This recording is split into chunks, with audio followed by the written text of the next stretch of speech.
Hi, all learners.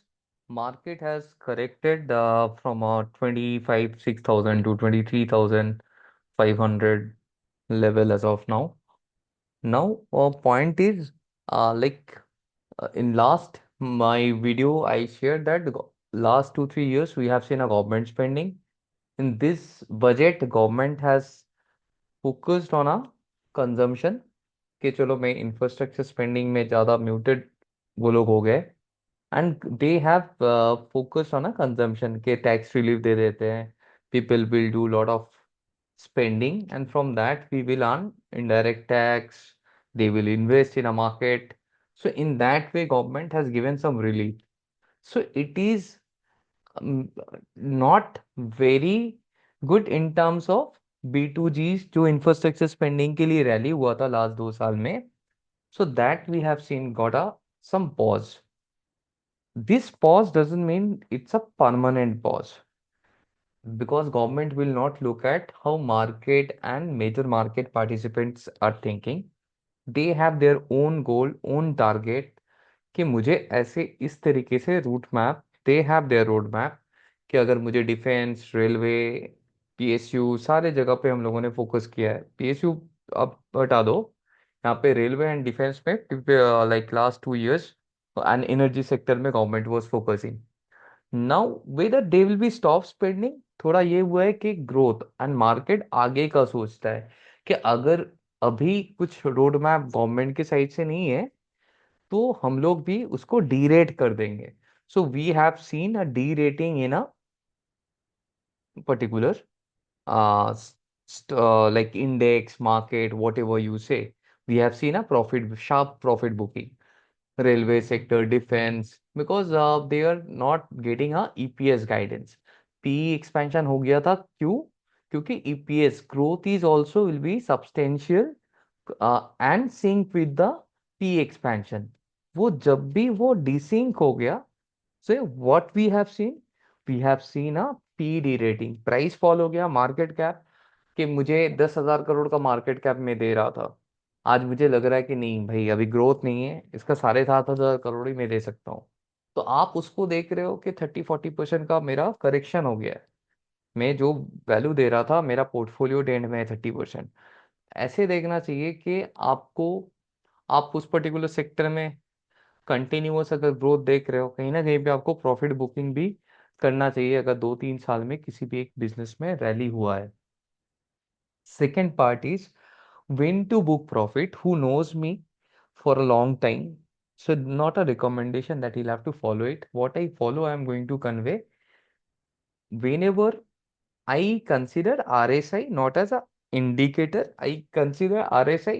आप देखो आप चाहे आप 50 इंडिकेटर देख सकते हो मल्टीपल इंडिकेटर कि आप बॉन्ड यील्ड DXY कॉम्प्लिकेट कर सकते हो बहुत सारे वेज है which are not in your control. जो वेरिएबल्स आपके कंट्रोल में नहीं है उसको आप अगर ज्यादा समझने का ट्राई करोगे सोचो आपने समझ भी लिया कि नहीं डॉलर इंडेक्स होगा तो ये होगा that you can play in between कि मुझे ना इस सेक्टर में शिफ्ट कर जाना है.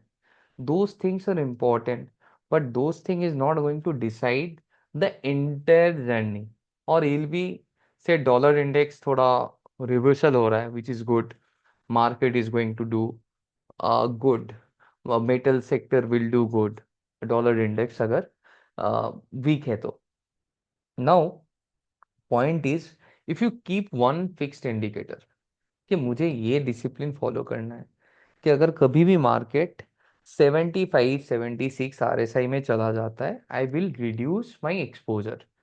क्योंकि देखो RSI में क्या है RSI 76 80 ऐसा नहीं है कि निफ्टी के लिए 76 हो सकता है बैंक निफ्टी के लिए 80 हो सकता है.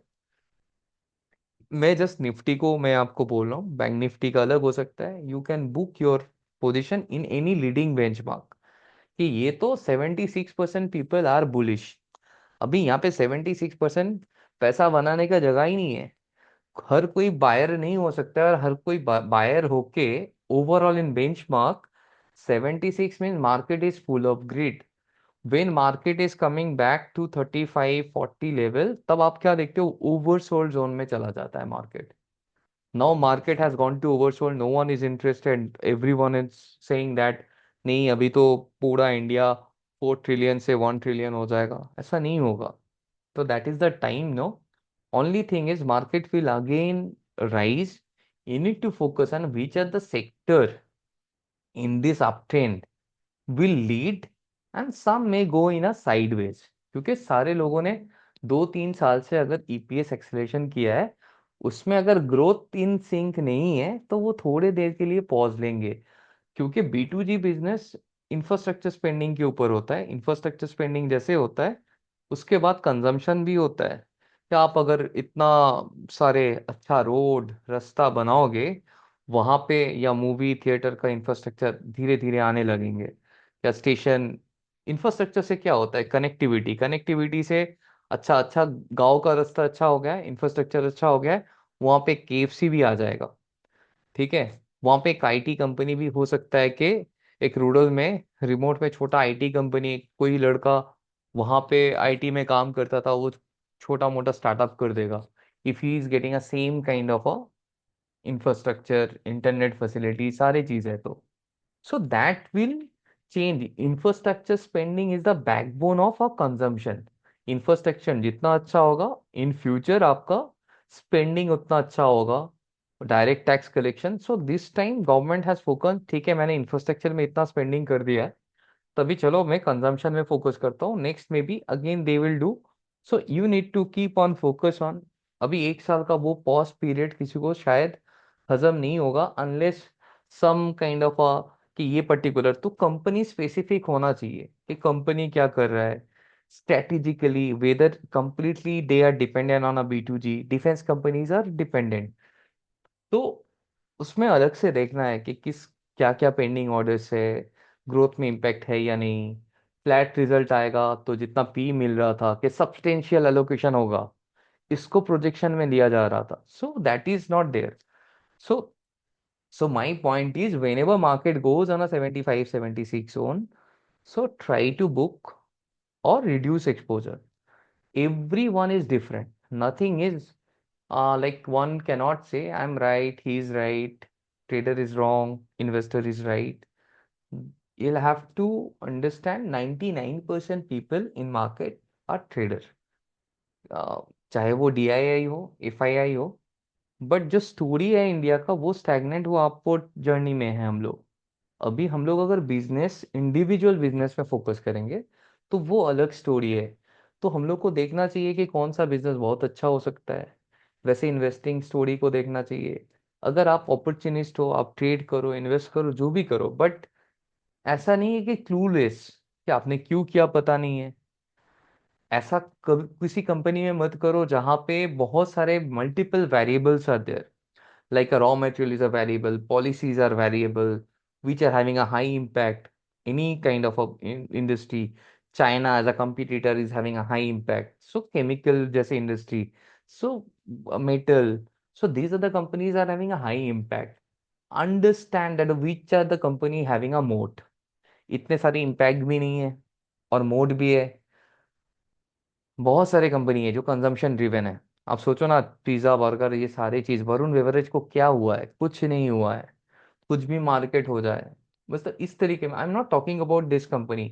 सो B2C company which are driven by a consumption, they are not going to lose their position. Only you need to find which will be the next kind of a Varun beverage who are fulfilling the consumption. 140 crores of mouths are there. तो 140 करोड़ को कुछ ना कुछ खाना चाहिए. वो चाहे दवाई हो, वो चाहे आपका फूड हो. तो we need to always focus on those sector which are going to do good and they have a less impact on multiple variable. जितना वेरिएबल आप कम लोगे. अच्छा ये कंपनी पिज्जा बेचता है, इतने अच्छा है, इसमें आपको global policy, macros, China, anti dumping, ये मेटल का प्राइस ऊपर हो गया तो इसका, ऐसा कुछ नहीं देखना है. आपको मोर और लेस क्या देखना है कि अच्छा ये company is selling pizza, how many outlet they have, so how many people, how many footfalls are coming. एक कोई भी एक jewellery shop, how many multiple outlet point of presence they are opening, how many exclusive brand store they are having.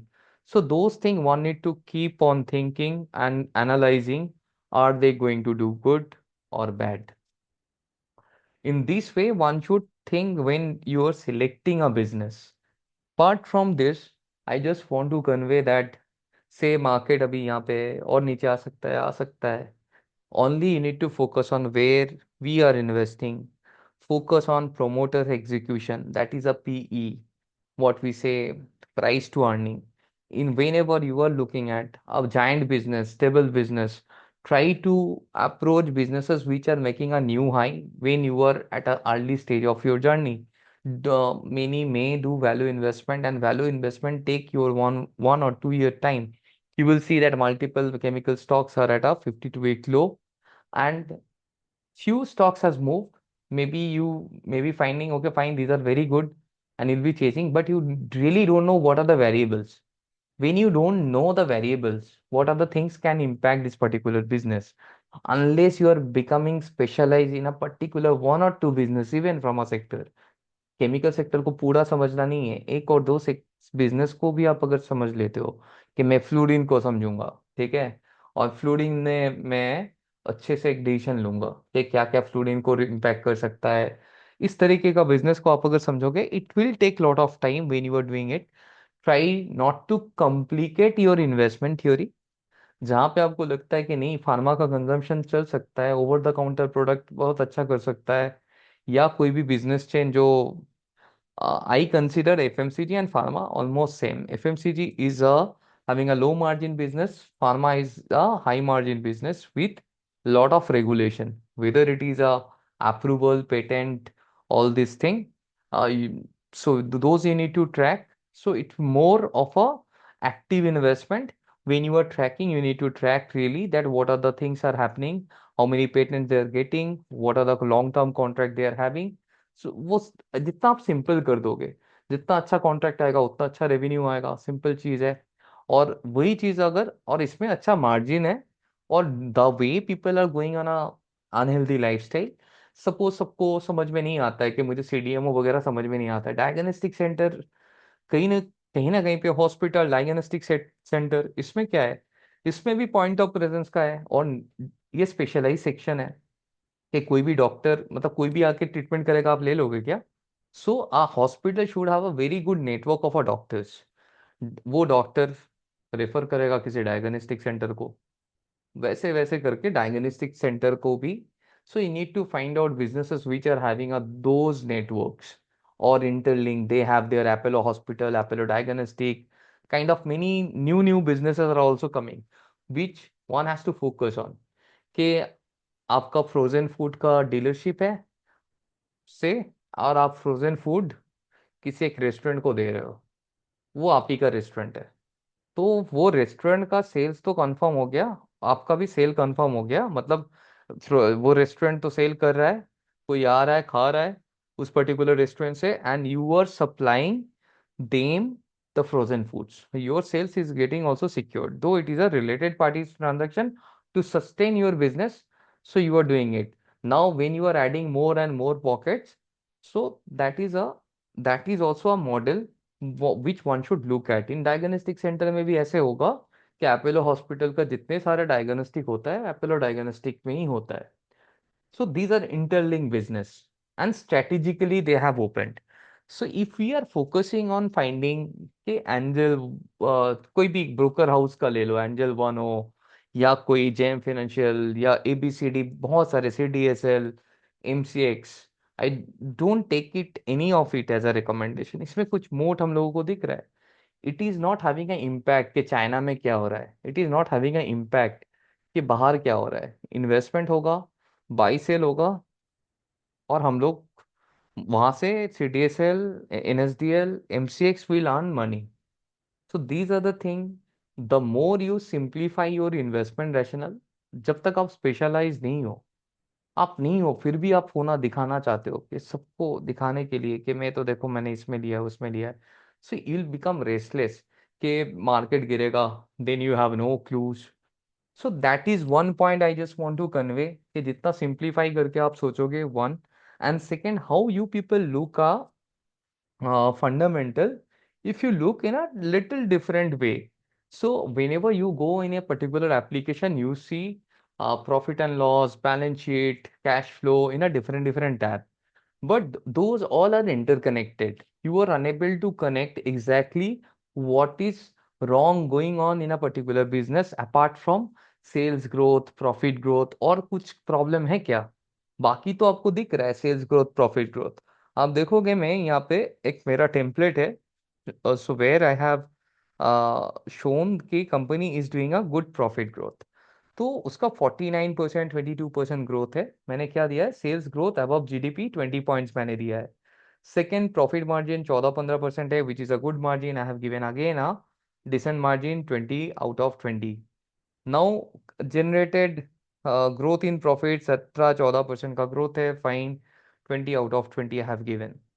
Now these are the main part of a business which one should look at. अभी आप depreciation देख रहे हो, heavy industry नहीं है, सारे data देख रहे हो. आपका एनालिसिस होना चाहिए, फोकस होना चाहिए कि नहीं, I should focus on that where what is the risk we are carrying, what are the good things, what are the bad things. Good thing को आपको समझ में आ रहा है. आप एनालिसिस जब कर रहे हो, ऑल आर इंटरकनेक्टेड. जैसे क्या क्या इंटरकनेक्टेड है आप देखो. मटेरियल कॉस्ट 91% था, 74%, 79%, अभी 83%. continuous rising material cost. So somewhere this rise in material cost can impact their margin. जहाँ पे देखो 17%, 17%, प्रॉफिट मार्जिन 15 से 14% आ गया है. ग्रोथ इन प्रॉफिट भी थोड़ा डेंट हुआ है. Why? Because of the material cost is also increasing. So which is a concern. So whenever you are investing, you are identifying, okay, this is a concern. So I'm giving a 5 points to this. Now company के पास cash कितना है? 5 5 year, 9 year, 6 year. So decent cash to serve the debt और add asset expansion के लिए जो भी चाहिए उनको वो कर सकते हैं. So we are giving a 10 marks to here. Now look at. अब ये सारी चीज आप नहीं देखते हो, नहीं सोचते हो रैशनली, और आप एक प्रॉफिट एंड लॉस को देखते हो, एक बैलेंस शीट को अलग तरीके से देखते हो. तो उसमें क्या होता है? आपका वो फोकस चला जाता है एनालिसिस में. And don't do a very complicated analysis as a retail person. See capital requirement for sales. अभी लास्ट 2 ईयर में आप देखोगे, ये इस टाइम में छोटा था, लो कैपिटल रिक्वायरमेंट में भी सेल होता था. अभी धीरे धीरे इसका ऑपरेशन बड़ा हो रहा है. So you are getting a sustainable understanding of a trend. ठीक है. इसका जो कैपिटल रिक्वायरमेंट है उससे वो 200%, 50 करोड़ का अगर उसका 50 crore they have a capital, they can generate a 200 crore of sales. Now you are getting a one news, the company is raising fund. अभी फंड रेजिंग कर रहा है. अभी 50 करोड़ से 200 करोड़ कर रहा था. अभी अगर फिर से 50 करोड़ का रेज कर रहा है fund, definitely they are going to add that top line. If you are confident with the promoters execution and promoters vision, तो वो आप लिंक कर पाओगे कि इतना एफिशिएंसी से अब वो लोग करते थे, तो इतना हो सकता है कि आगे जाके ग्रोथ हो जाए. तो ऐसा नहीं है कि डायरेक्ट इम्पैक्ट होगा, डायरेक्ट तुरंत आ जाएगा. Over a 2 3 years it will come. But you know that this particular addition of capital they'll be utilizing either in a fixed asset or reducing for the debt.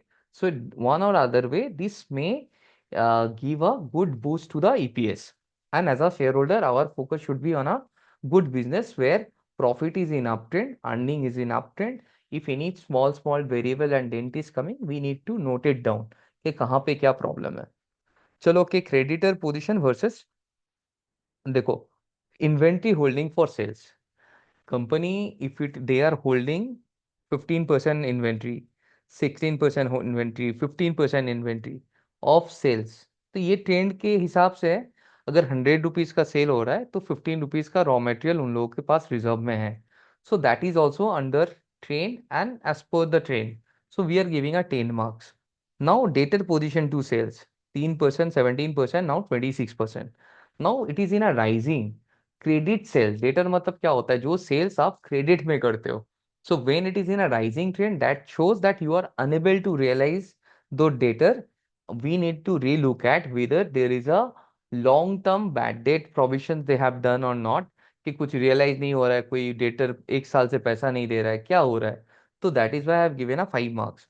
So once you are identifying the loopholes or a drawbacks, then you can question all this thing in a con call, or you can identify if you're not attending a con call, you can read all this thing, or you can listen to what promoter is saying about those loopholes. Once you know your risk, it will be easier for you to identify.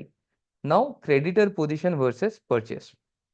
कि अगर creditor 9% से आपका वो होता था, मतलब जो भी आपका परचेस हो रहा है 9% आप मैक्सिमम आप क्रेडिटर रख रहे हो, बाकी क्लियर कर दे रहे हो, which is a decent efficient use of your capital. Credit purchase कर रहे हो, उसको भी 10 मार्क्स मैंने दिया है। सो रेस्ट इज कितना कैश आपको पास आ रहा है।